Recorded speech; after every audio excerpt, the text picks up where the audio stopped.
ஈஸியான ஒரு மட்டன் குழம்பு எப்படி பண்ணுறதுன்னு வாங்க பார்க்கலாம். ஒரு குக்கரில் 1 டேபிள் ஸ்பூன் எண்ணெய் சேர்த்துக்கோங்க. இது கூட ஒரு பட்டை, 2 கிராம்பு, 5 பல் பூண்டு, 1 துண்டு இஞ்சி சேர்த்துக்கோங்க. 15 போல் சின்ன வெங்காயம் சேர்த்து நல்லா வதக்கிக்கோங்க. வெங்காயம் நல்லா வதங்கினதுக்கப்புறம் ஒரு கைப்பிடி அளவுக்கு கொத்தமல்லி, புதினா சேர்த்துக்கோங்க.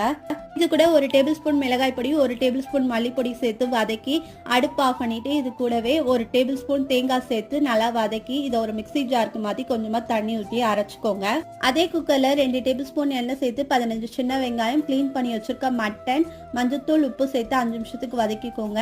5 நிமிஷத்துக்கு அப்புறம் நம்ம அரைச்சி வச்சிருக்க பேஸ்ட் இது கூட சேர்த்து கொஞ்சமாக தண்ணி, 1 டேபிள் ஸ்பூன் கரம் மசாலா சேர்த்து மிக்ஸ் பண்ணிக்கோங்க. குழம்பு நல்லா கொதி வந்ததுக்கப்புறம் கொஞ்சம் கருவேப்பிலை, ரஃபாக சாப் பண்ணி வச்சுருக்க ஒரு தக்காளி சேர்த்து நல்லா மிக்ஸ் பண்ணிவிட்டு 5 விசில் வச்சு எடுத்தால் சூப்பரான மட்டன் குழம்பு ரெடி. இது தோசை, சப்பாத்தி, இட்லி, ரைஸ் எல்லாத்துக்குமே சூப்பராக இருக்கும். இதை நீங்கள் ட்ரை பண்ணி பார்த்துட்டு எப்படி இருக்குன்னு சொல்லி கமெண்ட் பாக்ஸில் கமெண்ட் பண்ணி